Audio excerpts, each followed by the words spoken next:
aim to support, empower, and connect students by providing them access and opportunities to advance their career choices, action success, and achieve their goals. We have a positive and multicultural approach that hones interpersonal skills for individuals to be future leaders and have passionate personalities. Welcome to the Outreach Mentor. Now, let me share a very important tip with all of you. It will be called the hot tip because it literally expands your options. When I discuss the universities that I got admission into, you can notice they're the University of Sheffield, University of Southampton, University of Glasgow, University of Leeds, and the Lancaster University, along with which there's the Queen's Belfast University, University of Kent, and University of Leicester. Now, all of you applying to the United Kingdom, you can know that the UCAS site allows you to apply for only 5 universities. So how was it that I was able to apply for 8 universities? It's very important when you decide your course for you to determine whether your university that you wish to apply to for that particular course has the option of direct application. If your university allows direct application for your course, do not bother applying to the university through UCAS.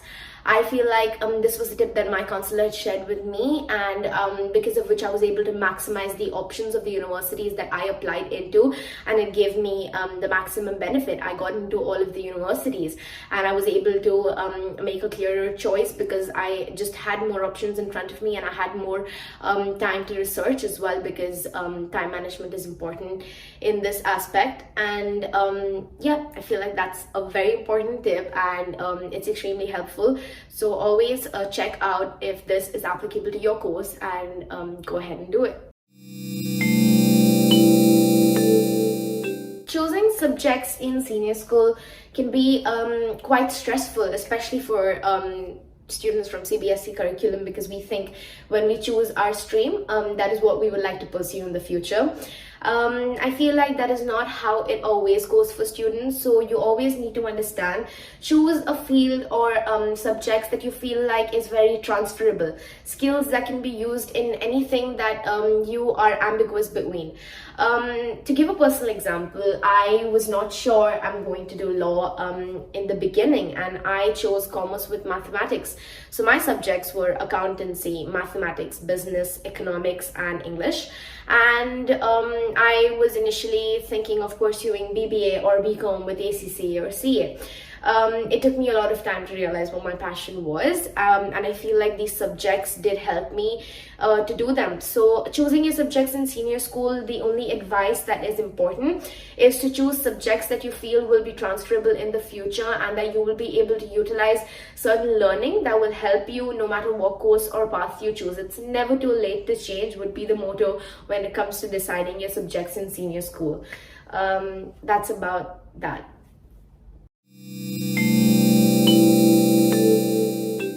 Now let's get into how to choose the perfect university for you. The first and the most important step is to decide the course, or pick the course that you are planning to do that is of your interests. Now, there are a lot of ways to go about choosing a course, but as a student who had struggled to pick a field for her future in the first place, I think I would like to share the top things that I did. First, it is important to note down and list all of your current academic interests, subjects that you're interested into. The type of study that you like learning would count as your current academic interests. Second, it is very important to envision your future work-study balance, the kind of work and leisure life and the study balance that you're looking for in the future when you've completed the degree or when you're doing your degree. It's very important to know how much pressure you can take or you are willing to take to secure the course of your interest. The third and the most important thing that every student must do is they must go to the sites of the university that they wish to pursue their course in and look at the detailed course modules and see what they're going to be taught and how they're going to be taught that particular course, to see whether they're interested and to see whether it's of their liking in the first place. And all the university sites have detailed studies about this. And the last and the most important step definitely would be to see how the assessments, the coursework, and the examinations are conducted in that university and that course, to see whether you're more of an essay-based person, to see whether you're more of a practical examination-based person. And if all of these things align with your academic current interests and you feel like you've got it all figured out in the fact that you know what you're going to be doing before choosing the course, then I feel like you have it at the best.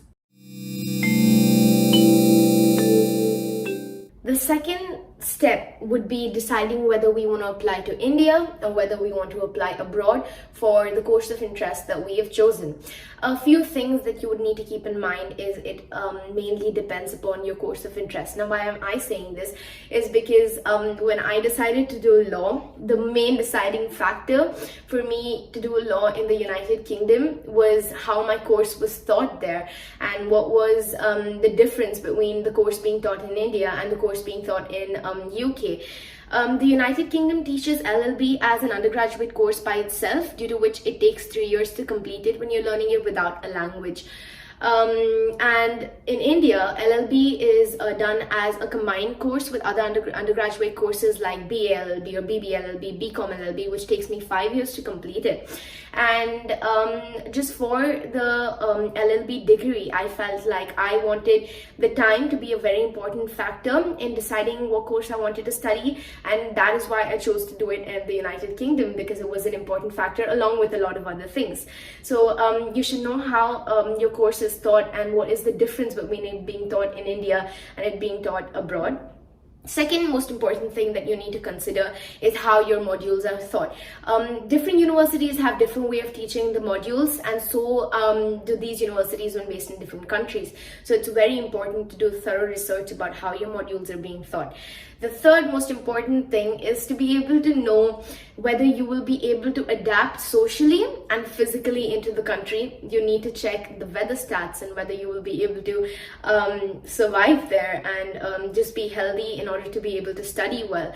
And the food and everything is a very important factor that you should think about before starting your course. And once you are intact socially, physically, you feel strong enough in which country you decide to do your course, you need to start looking out for the application deadlines. It's very important because each country has a different process of doing their things, and in India each state has a different process, and in whether you're applying to the UK or Canada or USA, you need to know when your application deadlines and what is the application processes are through. So it's very important to keep your eyes out for those.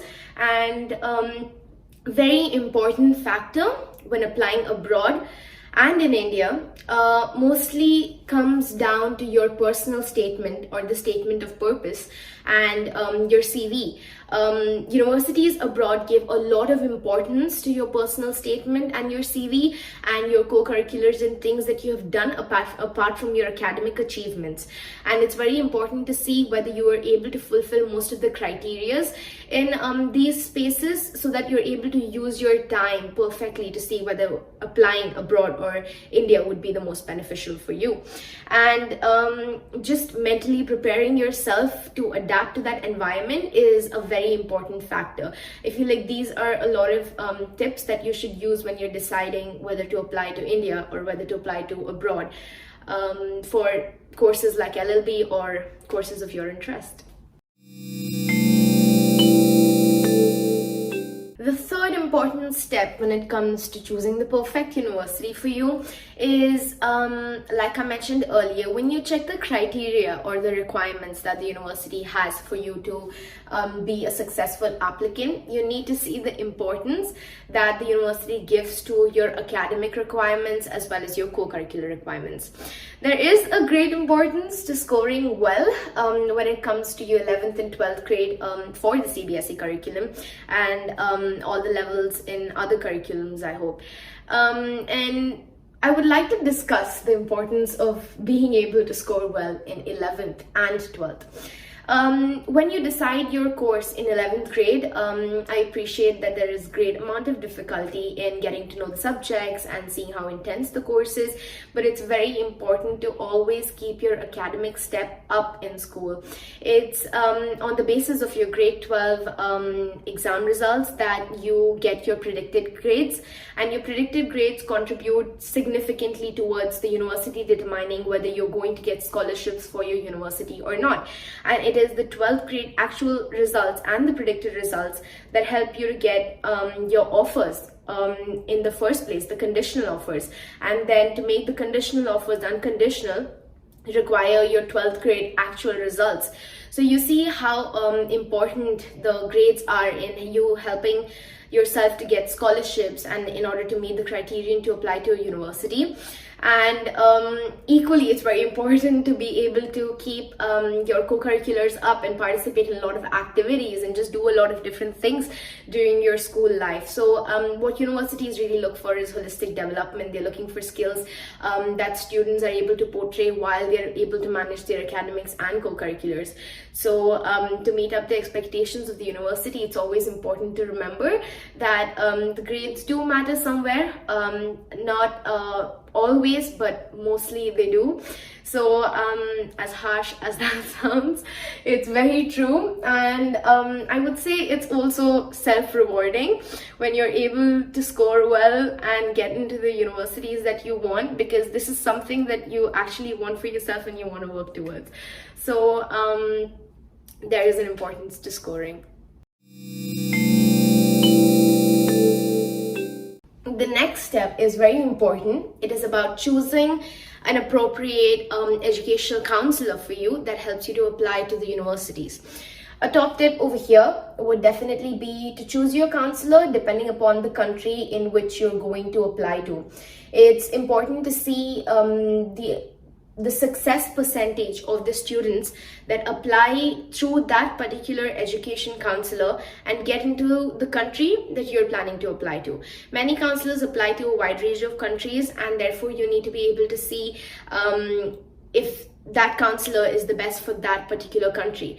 We're grateful to the number of choices that we have, so it's very good that you have the time to have a trial and error. It's very important to manage your time in such a way that you are able to get through and at least have an appointment session with most counselors to see which one suits your interests the best and to see which one understands the kind of universities that you want to apply to. We need to appreciate the options of private counselors and public counselors, and always know that there are counselors doing it for free, there are counselors doing it for a certain amount of money. I went through a private counselor because I felt like I resonated with that education counselor the best, because they were able to understand the kind of courses that I was looking into, the kind of interest that I have, and give me the perfect type of benefit for that time and picking the universities. So you always have common options that you can go to, like IDP and IQ education, and these are non-paid counselors, and then you have paid counselors that you could look into and see whichever is the best interest for you. Always remember to ask your counselors, although they offer this from the start, I would like to give you a tip to always ask them for proofreading your CVs and giving you sample CVs and statements in order to make yours, and in order to give you IELTS preparation or any other English examinations that you might have, to give you preparations for them and to be able to test your ability on these CVs and statements, because these are the prime most important thing that universities look into while looking at the applications for the students. So it's a very important step. Now, the last step would be the UCAS process. After you have chosen an appropriate good counselor for you, the next step that the counselor goes through with you is to apply through the universities by registering with the UCAS. While registering with the UCAS, you start your applications and you have to upload your 11th grade final results and your 12th grade predicted results, both of which are tested by the school, along with your IELTS results or any other English examinations that you had to give. And along with this, you have your statement of purpose or your personal statements, and then you have your CVs that need to be uploaded. So once all of these documents are provided along with your personal legal identification verification documents, you have to choose your course, and then you have to upload these documents on. After which, UCAS gives you the option of selecting your 5 top universities. These universities are the universities that you would have shortlisted with all of the research and the module development and the assessment coursework research that you had to do. Once you choose all of your 5 universities, that's when you get sort of a break from the UCAS, and you kind of wait to see whether you get offer letters, conditional or unconditional offer letters from your universities. So the important thing over there would just be to wait and pray for the best. Little advice that I would like to give everyone when they're writing their statement of purpose or the personal statement and the CVs is there is a great importance of you utilizing summer breaks and winter breaks to the best. It's important to kind of get into stuff like shadowing and internships and just a sort of volunteering work that you could do too. It doesn't have to be paid. It can be unpaid. It just has to be something that you learn from in order to be able to use these things to convince the university why you're the best for this course. And an important tip over here would definitely be to determine whether your university requires an entrance exam for your course or not, and then deciding to apply to the university in the first place if you would wish to give an entrance.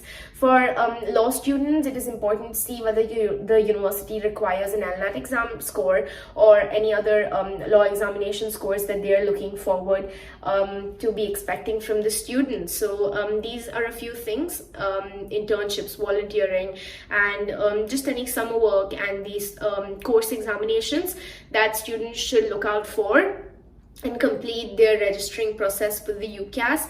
And that's about the last step on how to choose the perfect university, and I hope that was useful. Now, I hope you know how to choose the perfect university for you and all the steps that you need to go about in doing that. Now, I would like to also share with you why I chose to do law in the UK and what was the reason that I chose to do it in the United Kingdom specifically. For me, there would be a few reasons. The first one would be that it is an internationally applicable course because you learn common law when you apply for LLB in the UK, and that is applicable across many jurisdictions, and I just feel like I had a greater opportunity of being able to practice in different countries and jurisdictions over the period of time, and I felt like I wanted that kind of freedom to be able to navigate the career across the world and wherever I'm able to apply that knowledge to. The second step would be there is a greater future prospect.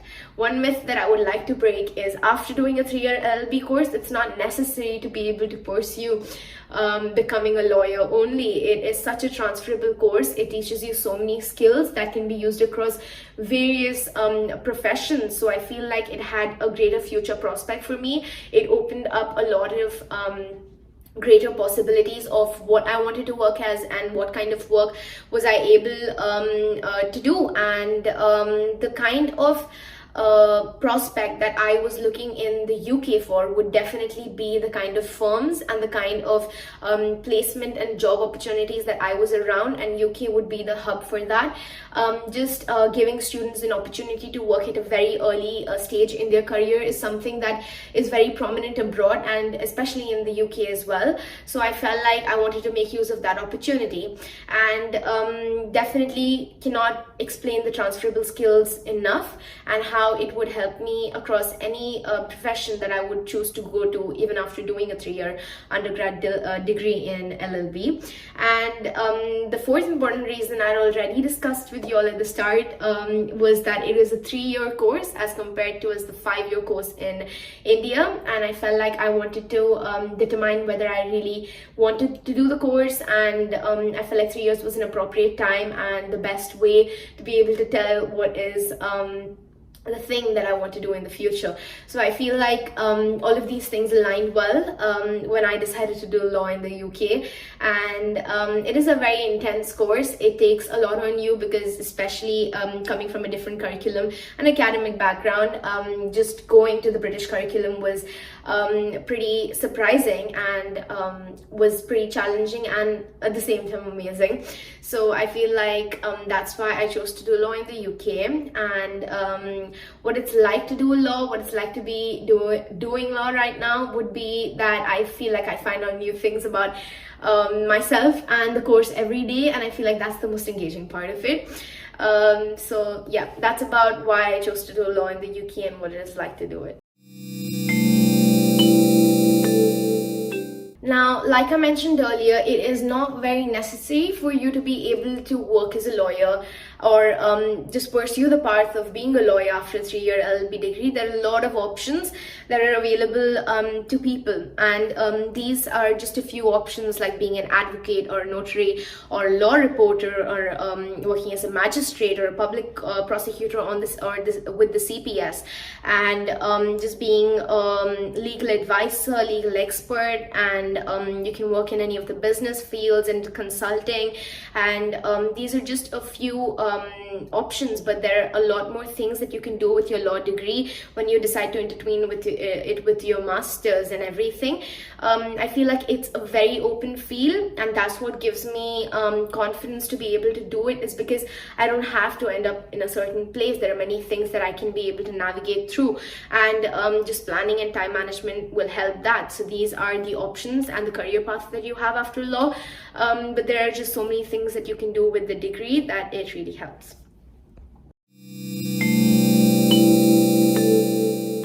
The two main paths that are available to all LLB graduates and taken by most would be choosing between a solicitor and a barrister after your LLB course.